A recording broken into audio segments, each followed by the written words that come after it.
এক নাম্বার আল্লাযীনা আমানু, আল্লাহর প্রতি ঈমান আনয়ন করা, আল্লাহর প্রতি বিশ্বাস স্থাপন করা, আল্লাহর কাছে শুধুমাত্র মাথাকে নত করা। যদি আল্লাহকে যদি আপনি ভয় করতে পারেন তাহলে আল্লাহ তাআলা আপনাকে তার বন্ধু বানিয়ে নেবেন, আল্লাহ তাআলা আপনাকে তার ওলি বানিয়ে নেবেন। আর যখন আপনি আল্লাহর ওলি হবেন, লা খাউফুন আলাইহিম ওয়া লা হুম ইয়াহজানুন, আপনার থাকবে না কোনো ভয়, থাকবে না কোনো চিন্তা। দুনিয়াতে আল্লাহ তাআলা আপনার জন্য সুসংবাদের ব্যবস্থা করে রেখেছেন, পরকালে আল্লাহ তাআলা আপনাকে সুসংবাদ দিয়ে নাজাত বা বিশাল বিস্তৃতময় জান্নাত দেবেন। চিৎকার করে সুবহানাল্লাহ। আপনাদের কাছে জানতে চাই, আমরা পরিপূর্ণরূপে ইয়াকিন এবং বিশ্বাস আল্লাহর প্রতি করব কি করব না? আল্লাহকে ভয় করব কি করব না? যদি আল্লাহকে যদি তার কোনো গোলাম, তার কোনো বান্দা তো বান্দী যদি আল্লাহকে যদি ভয় করতে পারে আর যদি ঈমান আনয়ন করতে পারে, তাহলে তার জন্য দুনিয়াতে সুসংবাদ রয়েছে, অর্থাৎ সে আল্লাহ ওলি হয়ে যাবে। চিৎকার করে সুবহানাল্লাহ। আমরা মসজিদে আসি, মসজিদের আদব, মসজিদের শিষ্টাচার, মসজিদে এসে কি আমলগুলো আমাদের করতে হবে। আজকে আমাদের সমাজ, আজকে আমাদের যুবক ছেলেরা, আজকে আমার বাবার বয়সী বৃদ্ধ বাবারা আজকে মসজিদের অনেকই আদব জানে না। বাস্তব একটা বাস্তব। আজকে আপনাদের সম্পর্কে মসজিদের এমন 10টি আদব সম্পর্কে কথা বলবো, যাতে করে আমরা মসজিদে আসলে এই আদবগুলো মেনে, রাসূলের পূর্ণাঙ্গ সুন্নাহগুলো মেনে মসজিদে প্রবেশ করতে পারি এবং মসজিদ থেকে বের হতে পারি। যাতে করে যতটুকু সময় আমি মসজিদে যাব, ততটুকু সময় যেমন আমি আল্লাহর জন্য যেন ব্যয় করতে পারি। সেই কিছু আদবের কথা শুনবো ইনশাআল্লাহ। কথা আমরা শুনবো ইনশাআল্লাহ। মসজিদে প্রবেশ করার সর্বপ্রথম আদব হচ্ছে, আপনি যখন মসজিদে প্রবেশ করবেন তখন আপনি ওযু করে অর্থাৎ পূত এবং পবিত্র হয়ে মসজিদে প্রবেশ করবেন। বলছি সুবহানাল্লাহ। আপনাদের কাছে আমি জানতে চাই, মসজিদে প্রবেশ করার সময় সর্বপ্রথম যে সুন্নাত বা যে আদবটা আমার প্রয়োজন, সেটা নাম কি? জোরে জোরে কি কথা বলি বাবা? পবিত্রতা অর্জন করে মসজিদে প্রবেশ করব। ঘরতে কি করব? অর্থাৎ ওযু করে পরিপূর্ণরূপে পবিত্রতা অর্জন করে মসজিদে প্রবেশ করব কি করব না? তাহলে মসজিদে প্রবেশ করার সর্বপ্রথম যে আদব আমাদের প্রয়োজন, সেটা হচ্ছে ওযু করে মসজিদে প্রবেশ করা। কিভাবে মসজিদে প্রবেশ করা? ওযু করে মসজিদে প্রবেশ করা। মসজিদে প্রবেশ করার দ্বিতীয়তম আদব হচ্ছে, আপনি যখন মসজিদে প্রবেশ করবেন তখন আপনি মনে মনে নিয়ত করবেন, আল্লাহ আমি ইতিকাফের জন্য মসজিদে এখন প্রবেশ করছি। ইতিকাফের নিয়তে মসজিদে আপনি প্রবেশ করবেন। আপনাদের কাছে আমি জানতে চাই, মসজিদের মধ্যে যখন আপনি ইতিকাফের নিয়ত করে ঢুকলেন, ঢুকে কি আপনি কি দুনিয়াবি কোনো কথা বলতে পারবেন? না। কথা না, দুনিয়াবি কোনো কথা বলতে পারবেন না। নোংরামি আচরণ করতে হবে, বিশৃঙ্খলা তৈরি করা যায় মসজিদে এসে কখনো নয়, কখনো নয়। এই করা জায়েজ নয়।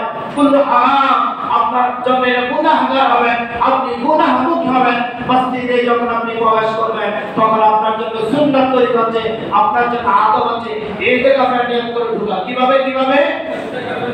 সবাই কথা বলি। কিসের নিয়ত করে ঢোকা? ইতিকাফের নিয়ত করে ঢোকা। গত কয়েকদিন আগে আমি একটি ভিডিও ক্লিপ দেখেছি, ছোট্ট এক মসজিদের মধ্যে সাধারণ কিছু মুসল্লিরা মসজিদের মধ্যে ঢুকে তারা ফুটবল খেলছে। নাউযুবিল্লাহ বলেন না? মসজিদে ঢুকে তারা কি খেলছে? ফুটবল খেলছে। এটা কি মসজিদে প্রবেশ করা আদব হয়েছে? না। মসজিদের আদব কি তারা রক্ষা করতে পেরেছে? মসজিদ পৃথিবীর সবচেয়ে পবিত্রময় স্থান। মুহিব্বুল বিলাদ ইলাল্লাহ। আল্লাহ তাআলার কাছে পৃথিবীতে যত মাটি রয়েছে সবচেয়ে পবিত্রময় মাটির স্থান হচ্ছে আল মসজিদ। চিৎকার করে সুবহানাল্লাহ। আর আজকে আমার সমাজের মানুষ, আমার মহল্লার মানুষ, মসজিদে ঢোকার কি আদব, মসজিদ থেকে বের হওয়ার কি আদব, মসজিদে অবস্থানকালীন সময় কি আদব, সেগুলো আজকে মানুষ ভুলে গিয়েছে। মসজিদ আজকে ফুটবল খেলার একটি মাঠ রূপান্তরিত করে দিয়েছে। বাস্তব নাকি অবাস্তব? আমরা ধিক্কার জানাই তাদেরকে। আল্লাহ তাআলা তাদেরকে হেদায়েত দান করুক। শুধু কি তাই? আজকে শুধু মসজিদকে শুধু ফুটবল খেলার মাঠই তারা বানায় নাই। আমাদের সমাজের অসংখ্য বয়স্ক মুরব্বী, যুবক শ্রেণীর ছেলেরা মসজিদে এমন কিছু আচরণ করে যেগুলো নরমালি অন্যান্য পরিবেশে সেই আচরণ শোভনীয় নয়, সেই আচরণগুলো আজকে আমরা মসজিদে প্রবেশ করে দিয়েছি, মসজিদে ঢুকিয়ে দিয়েছি। বাস্তব নাকি অবাস্তব? আপনি গুনাহগার হবেন, আপনি গুনাহগার হবেন, আপনি গুনাহগার হবেন। মসজিদে ঢোকার আদব রয়েছে, মসজিদে অবস্থানকালীন সময়ে কিছু আদব রয়েছে, সেই আদবগুলো রক্ষা করব। তাহলে বলছিলাম মসজিদে প্রবেশ করার পরে আমাদের 10টি আদব, 10টি সুন্নাত আমাদের রক্ষা করতে হবে।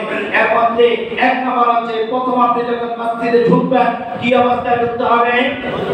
পাক পবিত্র অবস্থায়। কি অবস্থায় ঢুকতে হবে? ওযু অবস্থায় আমরা ঢুকতে হবে। দ্বিতীয় নম্বর হচ্ছে, যখন আপনি মসজিদে ঢুকবেন তখন আপনার ইতিকাফের নিয়ত করে মসজিদে ঢুকতে হবে। তৃতীয় নম্বর আদব হচ্ছে, যখন আপনি মসজিদে ঢুকবেন তখন আপনি চিন্তা করুন আমি এখন আল্লাহর সম্মুখে দাঁড়াতে যাচ্ছি।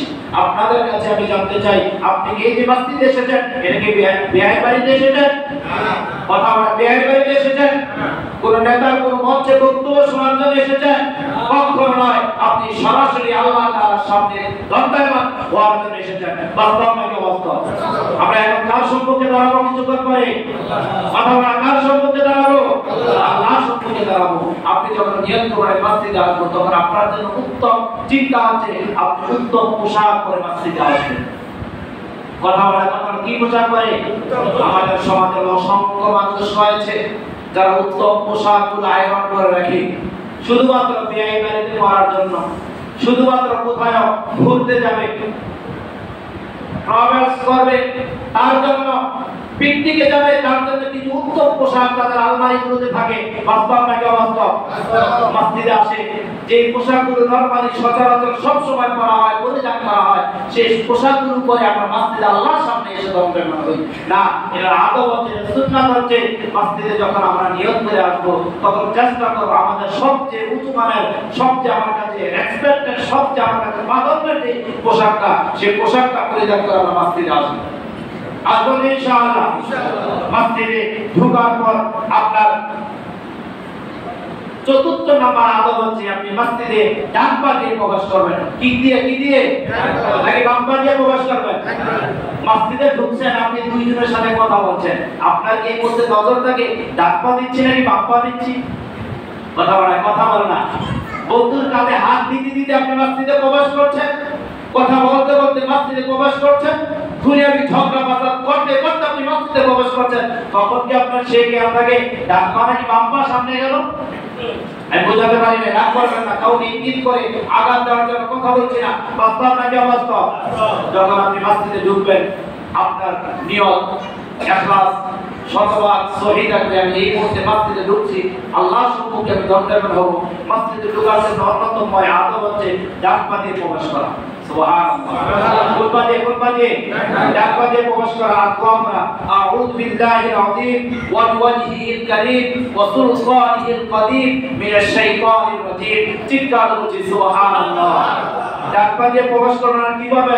আউযু বিল্লাহিল আযীম, বলেন আউযু বিল্লাহিল আযীম وبوجهه الكريم وسلطانه القديم من الشيطان الرجيم بالنبي جناب محمد رسول الله সাল্লাল্লাহু আলাইহি ওয়াসাল্লাম বলেন, যখন কোন ব্যক্তি মসজিদে ঢোকার সময় এই দোয়া পাঠ করলো, শয়তান আফসোস করতে করতে বলে, হায় আফসোস, হায় আফসোস, আজকে তুমি আমার থেকে সারাদিন একটি প্রোডাক্টেড পেলা, তুমি একটি আল্লাহ তাআলার কাছে নিবিড় নিয়ত করে তুমি থাকার ব্যবস্থা করে নিলা, আজকে আমি তোমাকে উত্তর দিতে পারলাম না। চিৎকার করছি সুবহানাল্লাহ।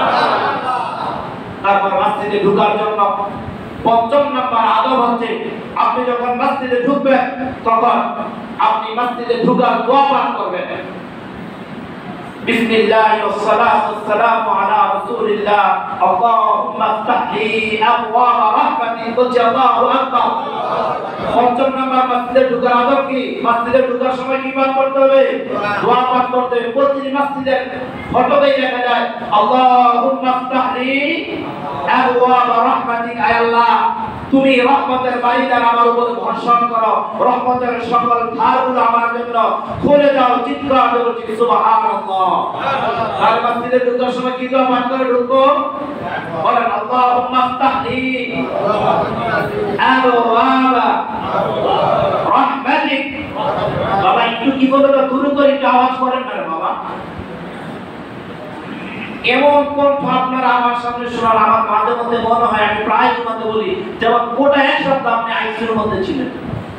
গতকালকের লেকচারটা আমি আপনাদের শুনেছি, বাচ্চাদের চিল্লানির আওয়াজ, নেতাদের স্লোগান শুনে কি চিল্লানির আওয়াজ, আর মসজিদে আসলে এই যে কবর থেকে উঠে আসে, এই অবস্থা শুরু হয়ে যায়। ভুল বললে বলেন আমি ভুল বলেছি না? দুনিয়াবি নেতার সামনে তাহলে যেন যুবকদের রক্ত গরম, মসজিদে আসতে বলে যায় কবর থেকে উঠে আসে। সুবহানাল্লাহ বলতেছেন, আলহামদুলিল্লাহ বলতেছেন না, বাস্তব নাকি অবাস্তব? আমি অন্য কাউকে বলছি না, আপনাদেরকে বলছি। বরন্ত মসজিদে প্রবেশ করার সময় কি বলেন? জোরে বলে আল্লাহুম্মা আফতাহলি। এখন ঠোঁট নড়ে না, আমার সাথে রাগ আছে। জোরে বলেন আল্লাহুম্মা আফতাহলি আবওয়াবা রাহমাতিক। আল্লাহুম্মা আফতাহলি আবওয়াবা রাহমাতিক। আল্লাহুম্মা আফতাহলি আবওয়াবা রাহমাতিক। এটা হচ্ছে পঞ্চম নাম্বার মসজিদে ঢোকার আদব। মসজিদে ঢোকার ষষ্ঠ নাম্বার আদব হচ্ছে, আপনি যখন মসজিদে দীর্ঘ সময় ধরে থাকবেন, মসজিদ থেকে যখন বের হবেন, তখন আপনি আরেকটি দোয়া পাঠ করবেন, আল্লাহুম্মা ইন্নী আসআলুকা মিন ফাদলিক। বলেন আল্লাহুম্মা ইন্নী আসআলুকা মিন ফাদলিক। অর্থাৎ আল্লাহ তাআলার কাছে দোয়া করে বের হন, আল্লাহ আমি জমিনে বের হচ্ছি, আল্লাহ তুমি আমার রিজিককে প্রশস্ত করে দাও। সুবহানাল্লাহ। ঠিক আল্লাহ তাআলা এইভাবে কুরআনুল কারীমের মধ্যে বলছেন, ফাইযা কুদিয়াতিস সালাতু ফান্তাশিরু ফিল আরদ ওয়াবতাগু মিন ফাদলিল্লাহ। যখন সালাত শেষ হয়ে যাবে, যখন সালাত শেষ হয়ে যাবে, ফান্তাশিরু ফিল আরদ, তোমরা জমিনে বের হয়ে পড়ো, ওয়াবতাগু মিন ফাদলিল্লাহ, আল্লাহর রিজিক তালাশ করার জন্য। আমরা মসজিদে এসেছি, এই কথা বলে আল্লাহুম্মা আফতাহলি আবওয়াবা রাহমাতিক, আয় আল্লাহ তুমি তোমার রহমতের বাড়ি দ্বারা আমাদের উপরে বর্ষণ করো। নাকি মসজিদে ঢুকে বলে আল্লাহ তুমি আমাকে রিজিক দাও? মসজিদে গিয়ে রিজিক পাওয়া যায়? মসজিদে রিজিক পাওয়া যায় না, কিন্তু রিজিকের জন্য চাইতে হয়। কিন্তু রিজিক পাওয়া যায় কোথায়? কথা বলুন, কথা বলুন, একটু কথা বলুন না। মসজিদে গিয়ে রিজিক পাওয়া যায়? মসজিদে গিয়ে টাকা পাওয়া যায়? মসজিদে গিয়ে ইনকামের সোর্স পাওয়া যায় না? মসজিদে কিছু পাওয়া যায় না, মসজিদে শুধু পাওয়া যায় আল্লাহ তাআলার রহমত। সুবহানাল্লাহ। এখনো সুবহানাল্লাহ বলবেন না? সুবহানাল্লাহ। আবার জানতে চাই মসজিদে কি পাওয়া যায়? মসজিদে পাওয়া যায় আল্লাহর রহমত। আর আল্লাহর রহমত নিয়া, আল্লাহর করুণা নিয়া, আল্লাহর সাকিনা নিয়া, আল্লাহর বারাকা নিয়া, আল্লাহর মাগফিরাত নিয়া, আল্লাহর কাছে দোয়া এবং প্রার্থনা সব কিছু করে আল্লাহ তাআলার সর্বোচ্চ অনুগ্রহ নিয়ে আপনি যখন জমিনে বের হবেন, যখন মসজিদ থেকে বের হবেন, তখন আপনি বলবেন আল্লাহুম্মা ইন্নী আসআলুকা মিন ফাদলিক, আয় আল্লাহ আমি মসজিদ থেকে বের হলাম, তুমি আমার রিজিকের সুব্যবস্থা করে দাও, উত্তম রিজিকের ব্যবস্থা করে দাও। চিৎকার করে সুবহানাল্লাহ। ফান্তাশিরু ফিল আরদ, যখন তুমি জমিনে বের হয়ে পড়ো, ওয়াবতাগু মিন ফাদলিল্লাহ, আমার রিজিক তালাশ করো। আর যখন আমার রিজিক তুমি তালাশ করবা, আমি আল্লাহ তাআলা তোমাকে রিজিকের বন্দোবস্ত করে দেব। চিৎকার দিয়ে সুবহানাল্লাহ। তাহলে আপনার কাছে জানতে চাই, আমরা যখন মসজিদ থেকে বের হব, রিজিক চাইবো কার কাছে? রিজিকের জন্য কাজ করব কি করব না? জোরে কথা বলি, কাজ করব কি করব না? মসজিদে ঢোকার পরে সপ্তম নাম্বার আদব হচ্ছে 2 রাকাত সুন্নাত আদায় করা। রাসূলুল্লাহ সাল্লাল্লাহু আলাইহি ওয়াসাল্লাম বলেছেন, তুমি মসজিদে ঢুকেছ, 2 রাকাত সুন্নাত না পড়ে তুমি মসজিদে বসবা না। তন্ময় মানছিরা, তুমি দাঁড়িয়ে যাও, 2 রাকাত সালাত আদায় করো, তারপর তুমি মসজিদে বসো। এটা হচ্ছে মসজিদে ঢোকার অন্যতম আদব, মসজিদে থাকাকালীন সময়ের সুন্নাত। সুবহানাল্লাহ। এটাকে বলা হয় দুখুলুল মসজিদ। মসজিদে আপনি ঢুকেছেন, ঢুকার সাথে সাথে 2 রাকাত সালাত আদায় করুন। ইনশাআল্লাহ আমরা আমল করব। ইনশাআল্লাহ। এর কথা বলি, ইনশাআল্লাহ আমরা আমল করব। ইনশাআল্লাহ। তারপর মসজিদের মধ্যে অন্যতম আমল হচ্ছে, মসজিদে আমরা যতক্ষণ থাকবো অথবা মসজিদে থাকবো না, মসজিদকে আমরা পরিষ্কার পরিচ্ছন্নতা রাখবো। আওয়াজ তুলে জানতে চাই মসজিদকে কি রাখবো? পরিষ্কার পরিচ্ছন্ন। কথা বলি মসজিদকে কি রাখবো? মসজিদকে পরিষ্কার পরিচ্ছন্ন রাখবো। মসজিদকে পরিষ্কার পরিচ্ছন্ন রাখবো। যারা মক্কা কিংবা মদিনাতে গিয়েছেন, মক্কা কিংবা মদিনাতে মসজিদে নববীর পাশে দিয়ে যদি আপনি হাঁটেন, অথবা মসজিদে নববীর ভিতরে যদি আপনি হাঁটেন, অথবা বাইতুল্লাহতে যদি হাঁটেন, অথবা কাবা ঘরের চতুরাঙ্গিনায় যদি আপনি হাঁটেন, কত খুশবু গ্রাম নাকি পাওয়া যায়। বাস্তব নাকি অবাস্তব? আর আজকে আমাদের সমাজের অনেক মসজিদগুলোতে ওভাবে পরিষ্কার পরিচ্ছন্ন নাই, খুশবুর গ্রাম আমাদের মসজিদ থেকে বের হয় না। একজন মানুষ মসজিদের পাশ দিয়ে যাবে, এরকম একটি আওয়াজ যদি বের হয়, নাকের মধ্যে যদি শান্তি তৃপ্তি গ্রাম যদি লাগে, তাহলে তার অন্তরটা শান্তি হয়ে যাবে। জোরে বলি সুবহানাল্লাহ। মসজিদের মধ্যে অন্যতম আদব হচ্ছে এবং মসজিদের সুন্নাত হচ্ছে, যেখানে আপনি মসজিদ তৈরি করবেন সেই স্থানটা কবর থাকতে পারবে না। কি থাকতে পারবে না? আমরা আজকে অনেক মাজার রয়েছে, অনেক খানকা রয়েছে, এখানে মসজিদ, এখানেই কবর। গত কয়েকদিন আগে উত্তরবঙ্গের একটি ক্লিপ আমি দেখেছি, মসজিদের ভিতরেই কবর। মসজিদের ভিতরে ছোট্ট একখানা জায়গা, এভাবে ছোট্ট একখানা জায়গা, কবর সামনে রেখে তারা সালাত আদায় করছে। আল্লাহ রাসূলের হাদিস মতে তাদের সালাত আদায় হবে। ওই কবরের ফটোতে লেখা আছে, এক সাইডে লেখা আছে মসজিদের মুতাআল্লিম কবর। কার কবর? কার কবর? মসজিদের মুতাআল্লিম আপনি হয়েছেন, আলহামদুলিল্লাহ। আল্লাহ তাআলা আপনাকে টাকা দিয়েছে, আল্লাহ তাআলা আপনাকে ধন দিয়েছে, আল্লাহ তাআলা আপনাকে যোগ্যতা দিয়েছে, আপনি মুতাআল্লিম হওয়ার যোগ্যতা রেখেছেন। তার জন্য কি মসজিদে আপনার কবর করতে হবে? এরকম দুষ্ট প্রকৃতির লোক আমাদের মুতাআল্লিম আছে নাকি নাই? কবরের জমি দিয়েছি আমি, এই মসজিদের মালিক আমি, মানে আমার কবর যদি এখানে না হয়, আমার কবর হইব কই? সে কি আল্লাহকে সন্তুষ্ট করার জন্য মসজিদ দিয়েছিল না? তাহলে আল্লাহকে সন্তুষ্ট করার জন্য মসজিদ যদি দিয়ে থাকে, তাহলে মসজিদের মধ্যে তার কবর হবে কেন? এটা বেমানান দেখা যায়। এটা কখনো ইসলাম প্রোটেক্ট করে না, এটা ইসলাম কখনো জায়েজ করে না। তাহলে যেখানে কবর আছে সেখানে মসজিদ নেই, যেখানে কবর থাকবে সেখানে সালাত হবে না। মনে থাকবে ইনশাআল্লাহ। প্রায় মাজারের সাথে সাথে আজকে কবর দেখা যায়, মানুষ মসজিদে যায় না, মানুষ আজকে মসজিদে যায় না, খালি কবরের দিকে গিয়ে তারা সিজদা দেওয়া শুরু করে দেয়। বাস্তব নাকি অবাস্তব? আমি বলছি না মসজিদের পাশে কবরস্থান থাকবে না, হ্যাঁ অবশ্যই মসজিদের পাশে কবরস্থান থাকবে, কিন্তু কবরকে কেন্দ্র করে মসজিদ হতে পারবে না। বুঝাতে পেরেছি? কবরকে কেন্দ্র করে মসজিদ হতে পারবে না। বিষয়টা আপনি শতভাগ দৃষ্টিতে আপনি রাখতে হবে, নাহলে আপনি গুনাহগার হবেন। তারপর মসজিদের অন্যতম আদব হচ্ছে, মসজিদে আপনি যখন প্রবেশ করবেন তখন আপনি আল্লাহ সুবহানাহু ওয়া তাআলা একজন বান্দা হয়ে এই নিয়ত করবেন, আল্লাহ আমি পৃথিবীর সকল কিছু থেকে মুখ ফিরিয়ে এই মুহূর্তে আমি তোমার কাছে হাজির হলাম। আল্লাহ পৃথিবীর সকল গুনাহ মুক্ত করে তুমি আমাকে তোমার প্রিয় বান্দা করে নাও। আল্লাহ এই নিয়তে আমি মসজিদে ঢুকেছি। আপনার এই 10টি নিয়ত, এই 10টি আমল যদি আপনার ভিতরে যদি লালন যদি করতে পারেন, আল্লাহ তাআলা আপনাকে তার প্রিয় বান্দা বানিয়ে নেবেন। চিৎকার করছি সুবহানাল্লাহ। তাই আপনাদের কাছে আমি জানতে চাই, মসজিদে ঢুকে কি ফুটবল খেলানো যাবে? যারা পরবর্তীতে এসেছেন তারা এই বিষয়ে জানবেন না। আবার জানতে চাই, মসজিদে ঢুকে কি ফুটবল খেলানো যাবে? মসজিদে ঢুকে কি গেমস খেলানো যাবে? মসজিদে ঢুকে কি নর্তকী নাচ দেখানো যাবে বা দেখা যাবে? কখনো নয়, কখনো নয়। মসজিদ এই জন্য নির্মাণ করা হয় না। মসজিদ শুধুমাত্র নির্মাণ করা হয়েছে মহান রবকে সিজদা দেওয়ার জন্য। মসজিদ শুধুমাত্র এই জন্য নির্মাণ করা হয়েছে যাতে করে তার বান্দার সাথে আল্লাহর সাথে সম্পর্ক তৈরি হয়। এই জন্য আল্লাহ তাআলা মসজিদ তৈরি করার নির্দেশনা আমাদেরকে দিয়েছেন। বাস্তব নাকি অবাস্তব?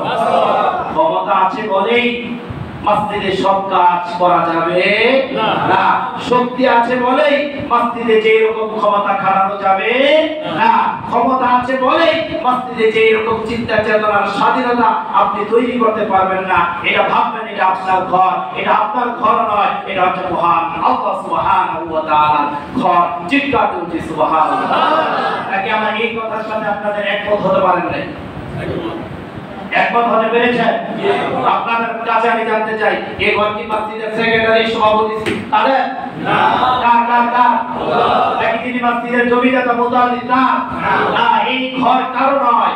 এই ঘর হচ্ছেন যিনি কুল কায়নাতকে নিয়ন্ত্রণ করেন। চিৎকার করছি সুবহানাল্লাহ। আপনারা মসজিদের খেদমতা, তারা মসজিদের খেদমতের সাথে তারা নিয়োজিত আছে, এইজন্য আল্লাহ তাআলা তাদেরকে সওয়াব অবশ্যই দেবেন। তারা মসজিদের মুতাল্লি, এইজন্য আল্লাহ তাআলা তাদেরকে অবশ্যই সওয়াব দেবেন। কিন্তু আপনি মসজিদের মুতাল্লি হয়েছে বিদায় আপনি মসজিদের উপরে কর্তৃত্ব আপনি চালাতে পারবেন না। বাস্তব নাকি বাস্তব? এই ঘর কার?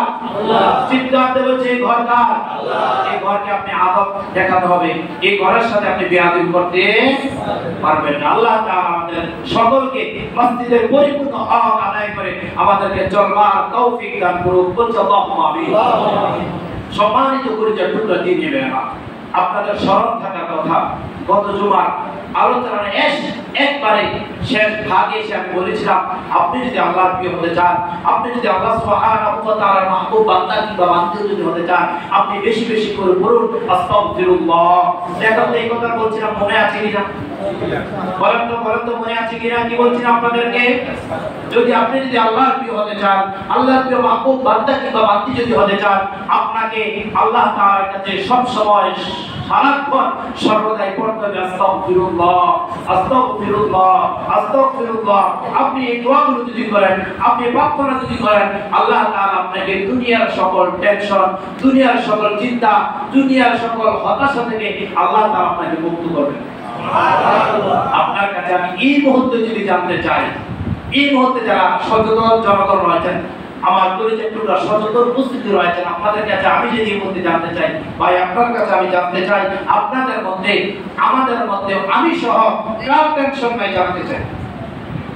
এমন একজন মানুষকে হাত তুলে বলতে, হুজুর আমি আলহামদুলিল্লাহ শতভাগ টেনশন মুক্ত।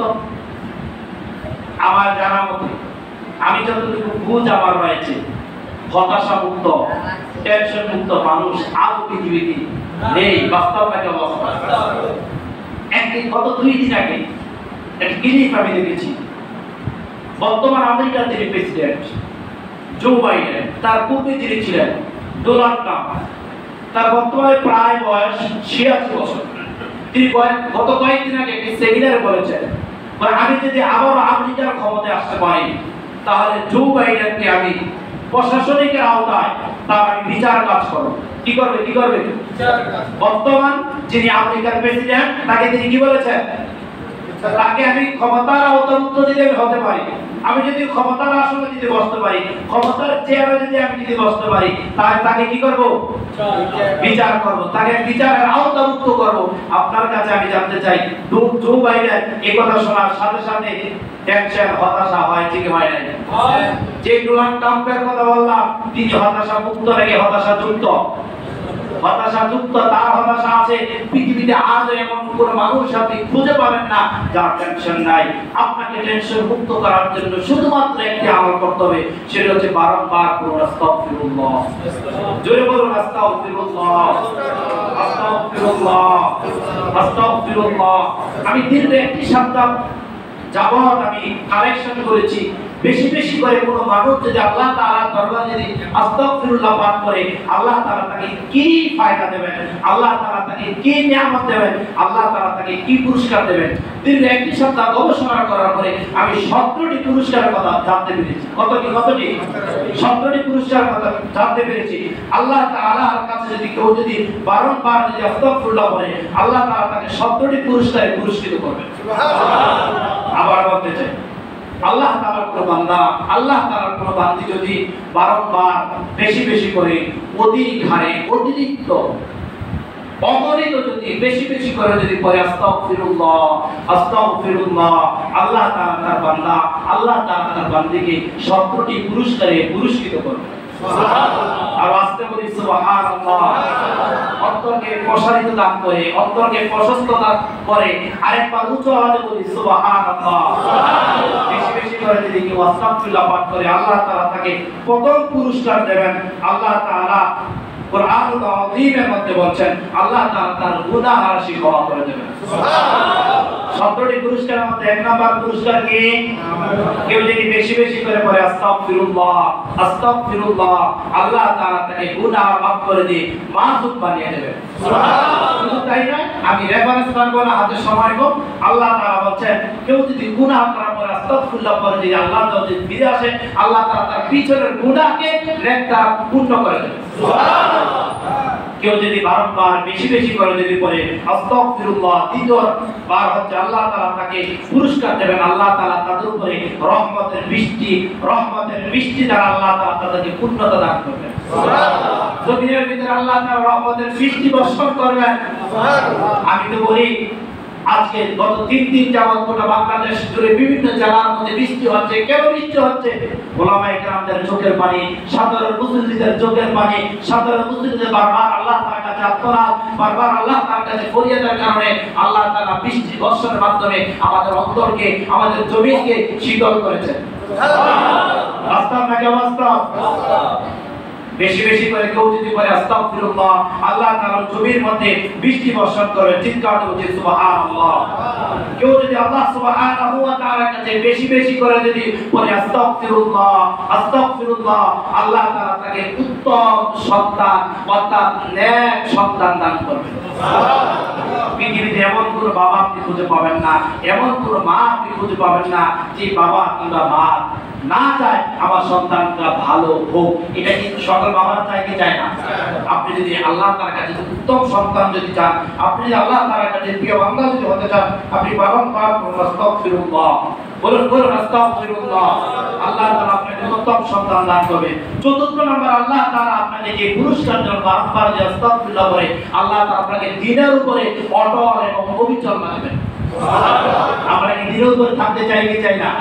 গত কয়েকদিন আগে আমাদের মধ্যে একজন আলেম, সে বলছে আলেম, তার বিষয়ে আমার জানা নাই, দ্বীনের কথা বলতো, কোরআনের কথা বলতো, আল্লাহ থেকে বিমুখ হয়ে গিয়েছেন, টিকটকার তিনি হয়েছেন। যুবকরা জানে বাস্তব নাকি অবাস্তব? আলেম থেকে কি হয়েছে?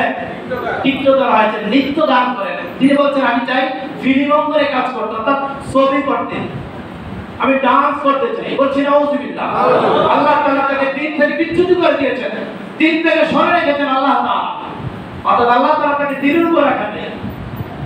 আজকে আলোচনা থেকে জানলাম আস্তাগফিরুল্লাহ যদি কোনো বান্দা যদি কিংবা কোনো বান্দী যদি পাঠ করে, চতুর্থ নম্বর আল্লাহ তাআলা যে পুরস্কার দান করবেন সেটা হচ্ছে আল্লাহ তাআলা তাকে দ্বীনের উপরে অটল এবং অবিচল রাখবেন। সুবহানাল্লাহ। পঞ্চম নম্বর আল্লাহ তাআলা আপনাকে যে পুরস্কার দেবেন সেটা হচ্ছে আল্লাহ তাআলা তার কোন বান্দা যদি বারংবার আস্তাগফিরুল্লাহ করে আল্লাহ তাআলার সাথে, তার ওই বান্দার সাথে সম্পর্ক গভীর করবেন। সুবহানাল্লাহ। সম্পর্ক গভীর বুঝি তো? কথা আমরা গভীর বুঝি না? জি। কালকে আমার এক নেতা বক্তব্য দিয়েছেন, নেতার বক্তব্য স্লোগানের মধ্যে এরকম স্লোগান ছিল, যদি আমরা তাকে পাস করাই অথবা যদি আমরা তাকে পাস না করাই, লাভ হবে তার, ক্ষতি হবে জনগণের। বুঝাতে পারি নাই? লাভ হবে তার, ক্ষতি হবে জনগণের। অর্থাৎ ব্যক্তির সাথে ব্যক্তির সম্পর্ক না থাকলে কত বেশি সফল হওয়া যায়, ওই কথাই বুঝাতে চেয়েছেন। বাস্তব নাকি অবাস্তব? ঠিক আপনি যদি আল্লাহর সাথে সম্পর্ক যদি তৈরি করতে যদি চান, বেশি বেশি করে যদি আস্তাগফিরুল্লাহ যদি পাঠ করেন, আল্লাহ তাআলার সাথে আপনার সাথে এক নিবিড় সম্পর্ক তৈরি হবে। সুবহানাল্লাহ। যে সম্পর্কের মাধ্যমে আপনি আল্লাহ তাআলার কাছে যা চাইবেন, সুবহানাল্লাহ, সম্পর্কের মাধ্যমে যা চাই তাই পাওয়া যায়। আল্লাহ তাআলার সাথে নিবিড় সম্পর্ক করি, পাবো কি পাবো না? তাই আল্লাহ তাআলা বলেন কেউ যদি আমার সাথে যদি বেশি বেশি করে আস্তাগফিরুল্লাহ, তার সাথে আমার সাথে গভীর এক সম্পর্ক তৈরি হবে। সুবহানাল্লাহ, সুবহানাল্লাহ। তারপর ষষ্ঠ নাম্বার হচ্ছে আল্লাহ তাআলার দরবারে কেউ যদি বারবার যদি আস্তাগফিরুল্লাহ বলে, আল্লাহ তাআলা তার অন্তর থেকে দুনিয়াবি মায়া, দুনিয়াবি মুহাব্বত, দুনিয়ার প্রেম আল্লাহ তাআলা কমিয়ে দেবেন। সুবহানাল্লাহ, সুবহানাল্লাহ। আমাদের কত ভাই আমাদের বলে হুজুর দুনিয়ার টেনশন করে হুজুর সালাত করতে পারি না, ব্যবসার টেনশন করে হুজুর সালাত করতে পারি না, ছেলে কিংবা মেয়ের চিন্তার কারণে হুজুর সালাত করতে পারি না, আল্লাহর ইবাদত বেশি করতে পারি না। অনেকে বলে কি বলে না? আসলে আমাদের অনেকে তো এরকম হয় কি হয় না? আল্লাহর সাথে সম্পর্ক আল্লাহ তাআলা বাড়িয়ে দিবেন, দুনিয়ার টেনশন থেকে, দুনিয়ার হতাশা থেকে আল্লাহ তাআলা আপনাকে মুক্ত করে দিচ্ছে। সুবহানাল্লাহ।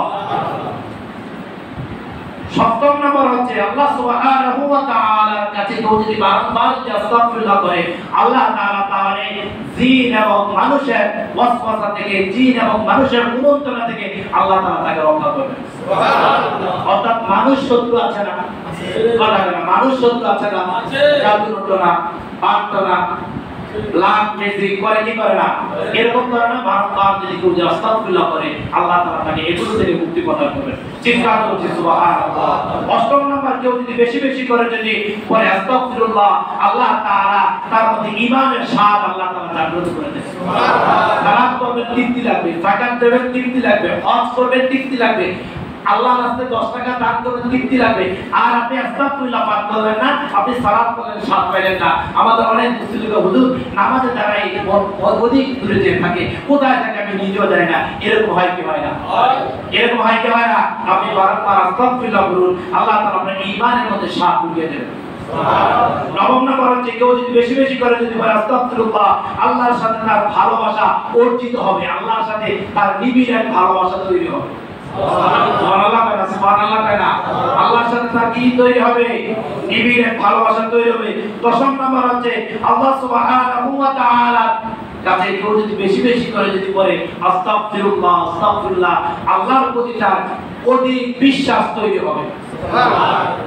কি কি তৈরি হবে? এটা আপনাদের কেমন মনে হয়েছে আমি জানি না। আমরা অনেক সময় মুনাজাত দেখে দিই না, সালাত করি কি করি না, কুরবানি করি কি করি না, করার পরে মনে হয় আমার কুরবানিটা কি কবুল হলো, আমার সালাতটা কি কবুল হলো, আমি যে 10,000 টাকা আল্লাহর রাস্তায় দান করলাম এটা কি কবুল হলো। এরকম মনের মধ্যে কুমন্তরা জাগে কি জাগে না? আল্লাহ তাআলা কাছে যে বারবার যদি আস্তাগফিরুল্লাহ করেন, এই কুমন্তরা দূর হয়ে যাবে। আপনার মনে হবে না আল্লাহ তাআলা আমার সালাত কবুল করেছেন, আল্লাহ তাআলা আমার কুরবানি কবুল করেছেন, আল্লাহ তাআলা আমার দান কবুল করেছেন। সুবহানাল্লাহ। অর্থাৎ আপনার ঈমান বৃদ্ধি পাবে। সুবহানাল্লাহ বলি, সুবহানাল্লাহ বলি। 11 নম্বর হচ্ছে, কেউ যদি বারবার আস্তাগফিরুল্লাহ করে আল্লাহ তাআলা তাকে হতাশা পেরেশানি থেকে আল্লাহ তাআলা তাকে মুক্ত করে দেবেন। সুবহানাল্লাহ। 12 নম্বর হচ্ছে, কেউ যদি ইস্তিগফার বেশি বেশি করে পাঠ করে আল্লাহ তাআলা তাকে অভাব এবং বেকারত্ব মুক্ত করে দেবেন। সুবহানাল্লাহ। আমাদের যুবকরা বেকারত্বের কারণে আত্মহত্যা করে। বাস্তব নাকি অবাস্তব?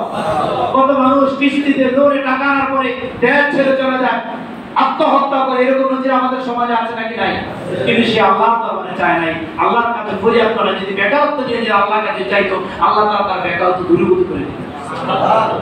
তারপর আমরা বলছিলাম 13 নম্বর হচ্ছে, কেউ যদি আল্লাহ সুবহানাহু ওয়া তাআলার কাছে বেশি বেশি করে যদি আস্তাগফিরুল্লাহ পাঠ করে আল্লাহ তাআলা তার ব্যাপারে আনন্দিত হন, অর্থাৎ তার ব্যাপারে আল্লাহ তাআলা খুশি থাকেন। সুবহানাল্লাহ সুবহানাল্লাহ। 14 নম্বর হচ্ছে, কোন ব্যক্তি যদি বারবার ইস্তিগফার পাঠ করে আল্লাহ তাআলা তার মৃত্যুর সময় তার মৃত্যুটাকে সহজ করে দেবেন। সুবহানাল্লাহ। অর্থাৎ ছোট শিশু 1 মাস 2 মাস 1 বছর 1.5 বছর ছোট শিশু মায়ের বুকের দুধ খেতে খেতে যেভাবে তার মৃত্যুবরণ হয়, আল্লাহ তাআলা তার মৃত্যু এইভাবে সহজ করে দেবেন।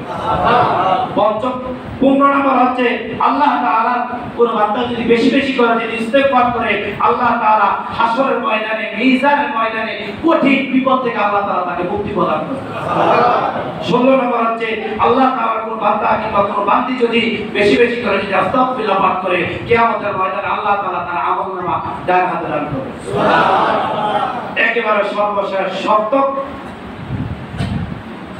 17 নম্বর হচ্ছে, আল্লাহ তাআলা কোন বান্দা কিংবা কোন বান্দি যদি বারবার ইস্তিগফার যদি পাঠ করে আল্লাহ তাআলা তাকে গুনাহ মুক্ত জীবন দান করবেন। সুবহানাল্লাহ। আপনাদের কাছে আমি ফরিয়াদ, বেশি বেশি করে আস্তাগফিরুল্লাহ পাঠ করবে কি করব না?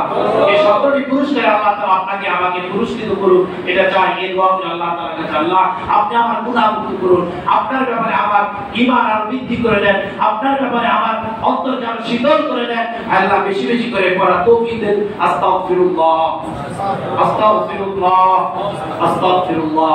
সম্মানিত পরিজন টুকরা দিনী ভাইরা, সম্মানিত আমার প্রাণ প্রিয় মুসলিম কেরাম, আমি যে কথাগুলো বলেছি আল্লাহ তাআলা প্রথমে আমাকে আমল করার তৌফিক দান করুন। পাশাপাশি আমরা যারা শুনছি অন্তর করে পাক বন্ধ কর, যারা শুনছি আল্লাহ তাআলা আপনাদের সকলকে আমল করার তৌফিক দান করুন। আল্লাহুম্মা আমিন। আসসালামু আলাইকুম ওয়া রাহমাতুল্লাহি ওয়া বারাকাতুহু।